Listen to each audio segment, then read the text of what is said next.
Hello everyone, this is Ayushi Vishwakarma. Welcome to IB Chemistry. In the last class, we have converted the 3 inches into centimeter. हमने 3 inch को centimetre में convert किया था. Now, इसके बाद हमको अगला क्वेश्चन देखना है जिसमें 2 litre of the milk you have to convert it into the metre cube. आपको लीटर को मीटर क्यूब में कन्वर्ट करना है. आइए देखते हैं.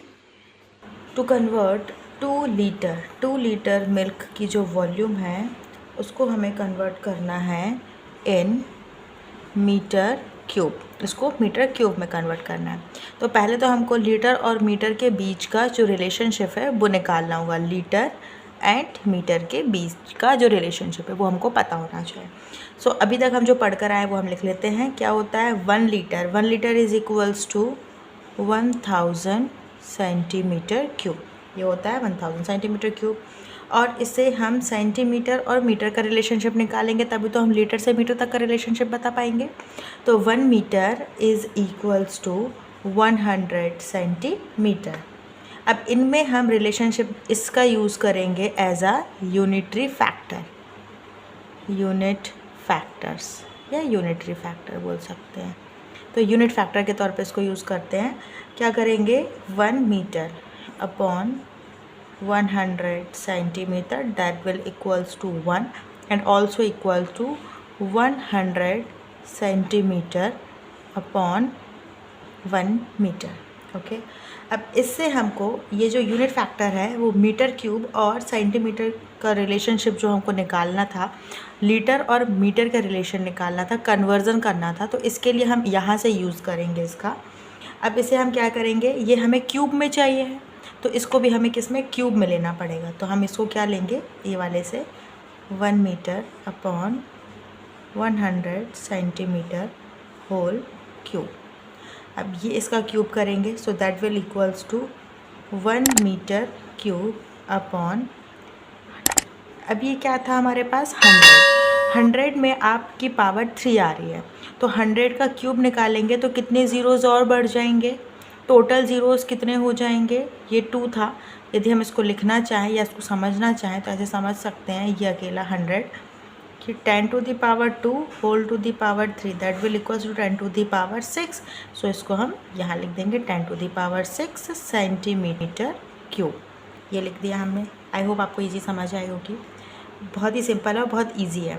Now 1 metre cube upon 10 to the power 6 centimetre cube that will equals to, ये जो हमारा 1 था ये सब इसको इक्वल हो जाएगा 1 whole cube that will equals to 1 only. Okay. Now हमारे पास लीटर को मीटर में कन्वर्ट करना था और हमारे पास लीटर और सेंटीमीटर का जो रिलेशनशिप होता है वो है. अब हम क्या करेंगे, इस 1 लीटर का इक्वलेट होता है 1000 सेंटीमीटर क्यूब. तो हम यहाँ का 2 लीटर को पहले हम सेंटीमीटर क्यूब में कन्वर्ट करते हैं. तो क्या हो जाएगा 2 into 1000 centimetre cube. It will be 2000 centimetre cube. If you want to write, आप यदि लिखना चाहें तो इसे लिखें, अदरवाइज़ आप ऐसा ही रहने देते हैं क्योंकि हमें इसको और आगे कन्वर्ट करना है. तो कन्वर्जन में क्या करना पड़ेगा, इस 1000 का यूज़ होगा. तो इसके यूज़ का हम या इसको कट करेंगे या क्रॉस करेंगे तो वहाँ पे हम इसका यूज़ कर सकते हैं. तो क्या करेंगे अब आगे, नेक्स्ट ये हमारा सेंटीमीटर था, इसे हमने सेंटीमीटर का रिलेशनशिप निकाल लिया है कि सेंटीमीटर का और मीटर का रिलेशनशिप क्या होता है. और हमने जैसे लास्ट क्वेश्चन में पढ़ा था कि जिस यूनिट में हमें कन्वर्ट करना है उसके साथ उसको हमें न्यूमरेटर में लिखना होगा और उस पूरी नंबर को हमें क्या यूज़ करना है एज अ मल्टीप्लिकेटिव. तो हम इसे मल्टीप्लाई करेंगे. सो 2 into 1000 that will multiplied by, ये सेंटीमीटर में है. ओके. ये 1000 जो है आपका सेंटीमीटर में है. So centimetre cube into 1 metre cube upon 10 to the power 6 centimetre cube. ये आया. नाउ इसको अब हम और सॉल्व आउट करेंगे. तो यहाँ पे देखिए आप 1000 है and this is 10 raise to the power 6. So centimetre cube cut out हो जाएगा. नाउ आपके पास क्या बचेगा इसके बाद, इसके नेक्स्ट आफ्टर दिस मैं यहाँ लिखती हूँ. इसके बाद हमारे पास बचता है 2 इंटू ये जो 1000 था और इसके 6 थे तो इसमें से यदि 3 निकालेंगे तो कितने बचेंगे, यहाँ पे 3 बचेंगे सिर्फ. 10 की रेज़ पावर 3 बचेगा सिर्फ। तो यहाँ पे हम लिखेंगे 1 metre cube upon 10 raise to the power 3। Okay, अब हम इसको क्या कर सकते हैं, मल्टीप्लाई कर सकते हैं, या फिर चाहें तो हम इसे क्या करेंगे, डिनोमिनेटर में है, इसे हम कहाँ ले जाएंगे, न्यूमरेटर में लेकर जाएंगे। So it will become 2 into 10 to the power -3 metre cube. So आपका जो कन्वर्ज़न पूछा गया था 2 लीटर को मीटर क्यूब में कन्वर्ट करना था, ये वॉल्यूम दी गई थी आपको मिल्क की, तो ये कितना हो जाएगा, 2 into 10 to the power -3 metre cube हो जाएगा। इसके नेक्स्ट क्वेश्चन दिया हुआ है, how many seconds are there in 2 days. आपको 2 डेज़ में कितने सेकेंड्स हैं उसको कन्वर्ट करना है, मतलब 2 डेज़ को सेकेंड्स में कन्वर्ट करना है। आपको नंबर ऑफ़ सेकेंड्स फाइंड करना है, कितने सेकेंड्स होंगे किसमें, इन 2 डेज़। 2 डेज़ में कितने सेकेंड्स होंगे आपको ये फाइंड करना है।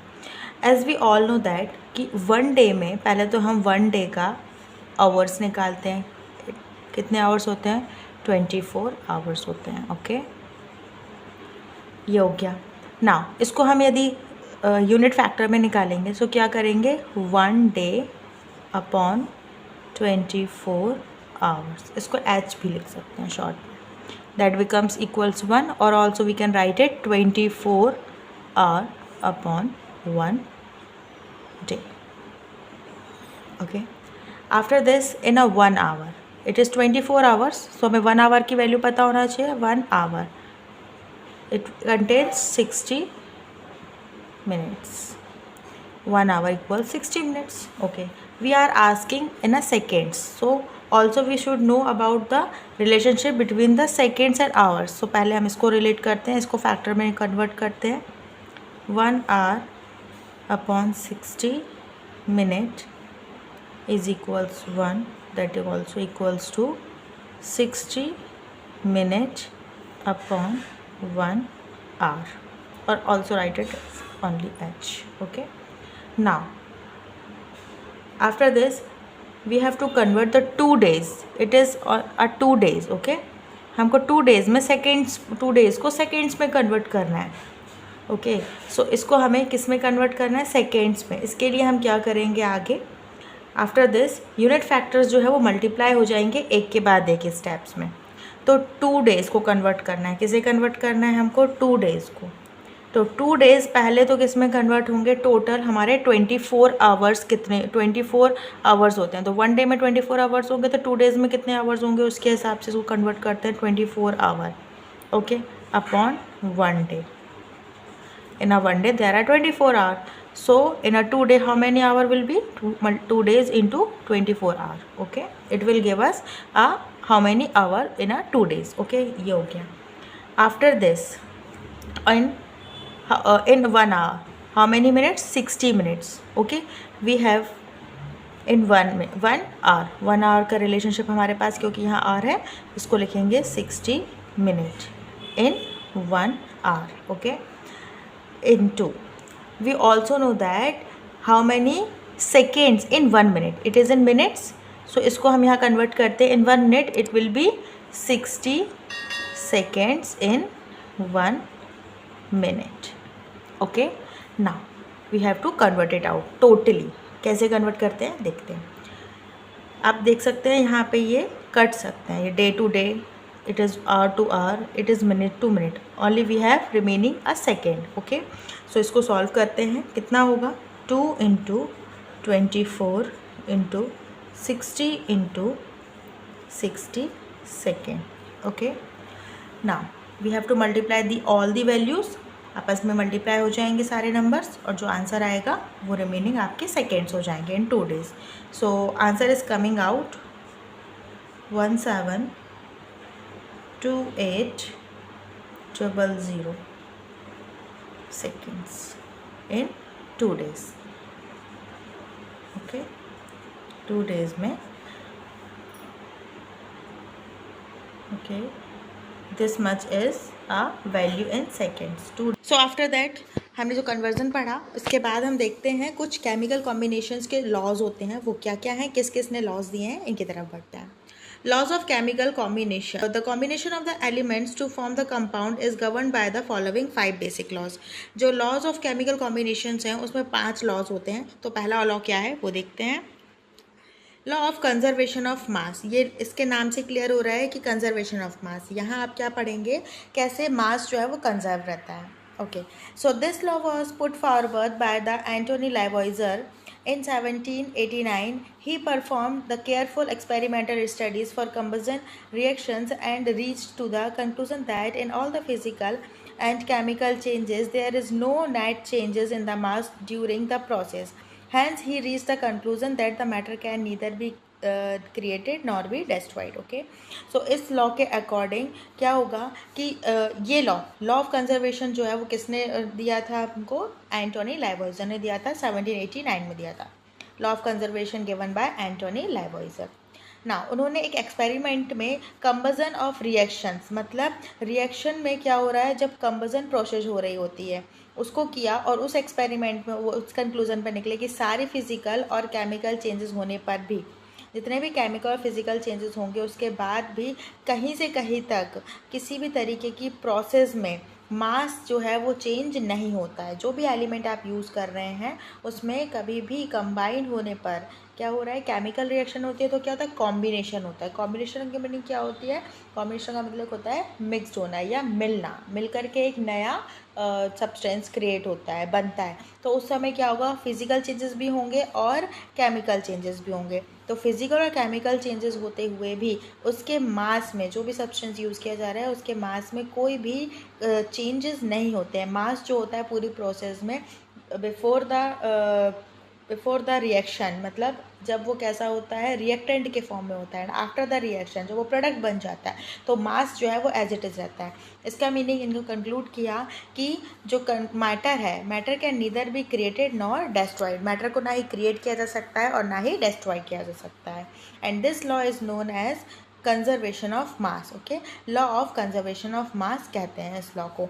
This law formed the basis for the several later development in that chemistry. In fact this was the result of exact measurement of the masses of the reactants and products and carefully planned experiments performed by लाइवॉइजर.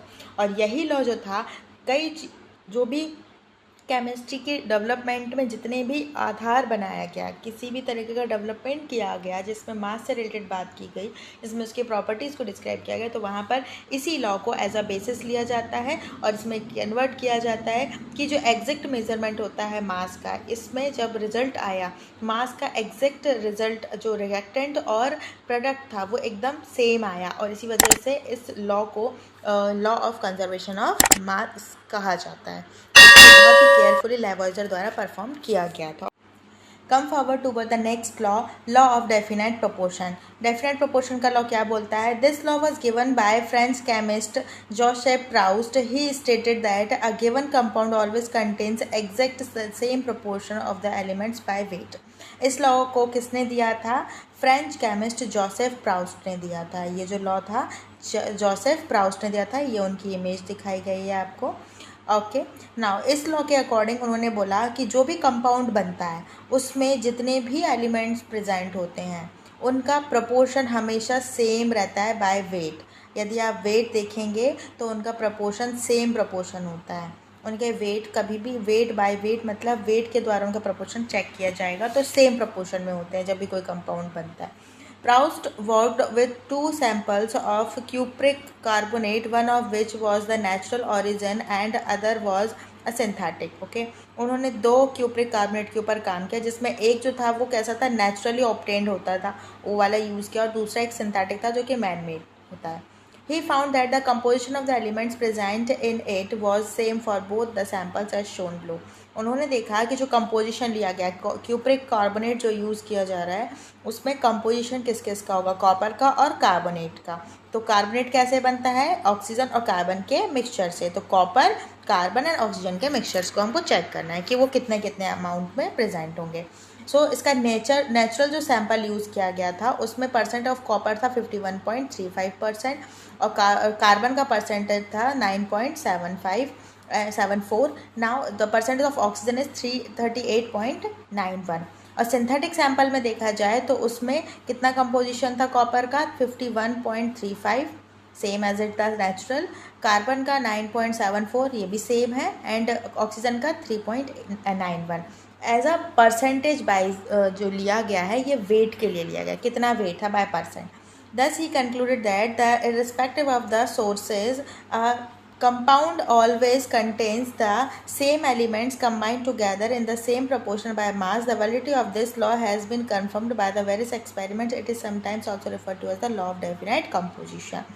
Okay इन्होंने इसमें बोला कि जो भी compound होगा वो हमेशा उसमें जितने भी एलिमेंट्स प्रेजेंट होंगे, कंबाइंड होंगे, कंबाइनिंग एलिमेंट्स जो होंगे उनका प्रोपोर्शन बाय मास देखा जाएगा हमेशा सेम रहता है, चाहे वो किसी भी इन्वायरमेंट में प्रेजेंट क्यों ना हो या किसी भी उसका फॉर्म क्यों ना हो, जैसे वो सॉलिड में हो, लिक्विड में हो या फिर गैसेज स्टेट में उसको बनाया जाए तो उसका कंपोजिशन बाय मास हमेशा सेम रहेगा.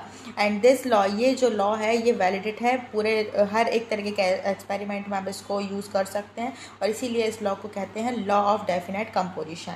मतलब जो भी एलिमेंट यूज़ किए जा रहे होंगे उन एलिमेंट का जो कंपोजिशन होगा उस कंपाउंड में जो कंबाइंड होने के बाद बनने वाला है या उसके पहले भी कंपोजिशन चेक किया जाए या डिफरेंट इन्वायरमेंट में देखा जाए उसी कंपाउंड को, तो उस कंपाउंड में जितने भी एलिमेंट प्रेजेंट होंगे उनका बाय मास वेट हमेशा सेम रहेगा.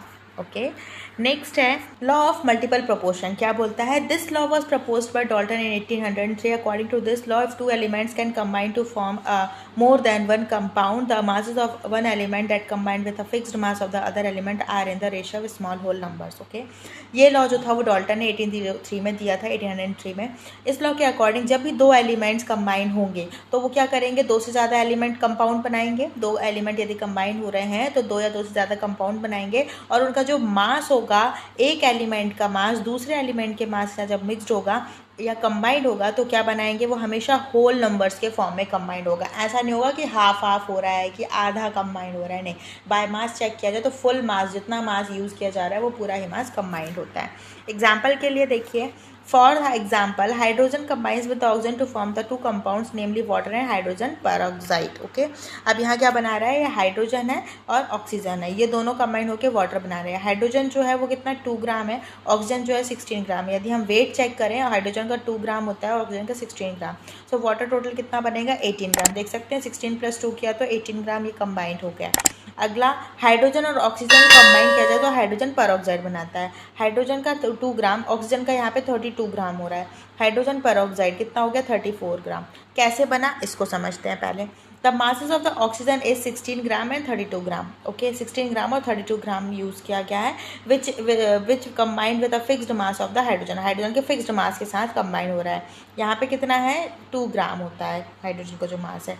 क्या हो रहा है, 16:32. इसको हम कंबाइन करके देखेंगे तो 1:2. हमेशा ये सिंपल होल नंबर में आएगा, कभी भी ऐसा नहीं होगा कि वो पॉइंट में या डेसिमल में आए, होल नंबर्स में आता है. ओके, सो ये जो होल नंबर में होता है ये नंबर जो है वो हमको समझाता है कि कौन सा लॉ यूज़ किया जा रहा है यहाँ पर, लॉ ऑफ मल्टीपल प्रोपोर्शंस है ना. मल्टीपल प्रोपोर्शंस मतलब सभी के जो प्रोपोर्शन होंगे वो कैसे रहेंगे, होल नंबर्स के फॉर्म में ही रहते हैं, दो एलिमेंट कंबाइन होते हैं.